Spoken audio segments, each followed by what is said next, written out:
And joining us now with more on the U.S. Justice Department's announcement of terrorism charges against Hamas leadership is Eugene Kontorovich, head of the International Law Department at the Kohelet Policy Forum.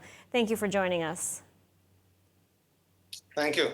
So this is a major announcement, and before we get into its significance, I want to ask, why did the U.S. choose to unseal these charges now? Does it have anything to do with the fact maybe that the Biden administration is presenting its final hostage deal, maybe trying to put pressure on Hamas? I mean, what's your take? So I don't think it's a major announcement. I think it's a weak and embarrassing announcement. After Hamas executed a high-profile U.S. hostage in cold blood, just after his parents addressed the Democratic National Convention, there was obviously a question: what was the response of the United States going to be? What's the United States going to do to Hamas and its supporters for this premeditated barbaric crime against American citizens? And the answer seems to be America doesn't plan to do anything. Instead, they simply revealed that several months ago, 6 months ago, they had charged Hamas officials in federal court. And these charges, I should say, are, I think it's a good thing to do, but it is grossly inadequate because the United States has not done anything to actually secure custody over these people.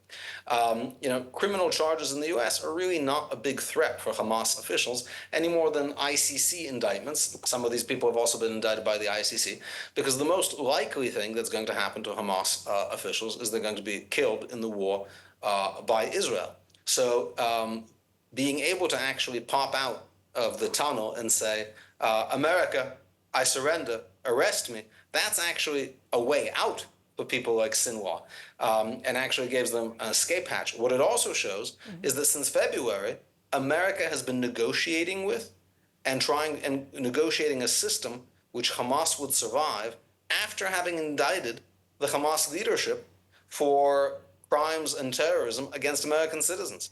I think that's deeply embarrassing. And also, the February charges show that Hamas has been doing this, that is to say, targeting American citizens and engaging in terrorism, since the 1990s, since 1997. So why did it take so long to charge them? That's a very interesting analysis. And I want to ask, though, the United States has named not only Hamas leaders in Gaza, but it's also called out the Islamic Republic of Iran, it's called out Lebanon, and it has called out Qatar for aiding and harboring Hamas. I mean, what do you make of this? Is the U.S. finally putting some pressure, perhaps, on these countries for aiding and abetting Hamas? But there is no pressure, right? That is to say, there is no pressure, right? The indictment clearly shows that and states that officials in Lebanon and Iran worked with Hamas. That's not news. The question is, what's America doing to them? We know that America has actually been pushing for a ceasefire in Lebanon that would even see Israel move its troops back from the border and even re-demarcate the border in Lebanon's favor. America is under no illusion that Iran, Lebanon, Hamas are terrorist cabals. But the foreign policy of the Biden-Harris administration seems to be the best thing to do with terrorists is negotiate with them.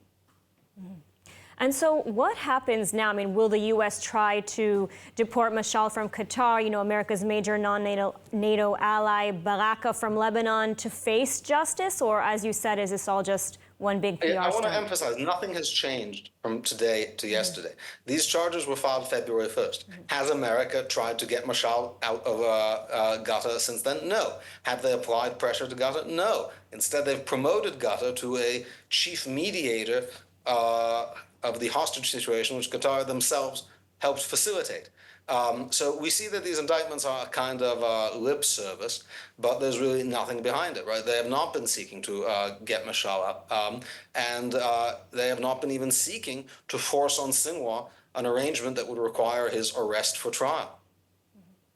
All right, well, Eugene, thank you so much for this interesting analysis today. My pleasure. Good talking to you. Take care.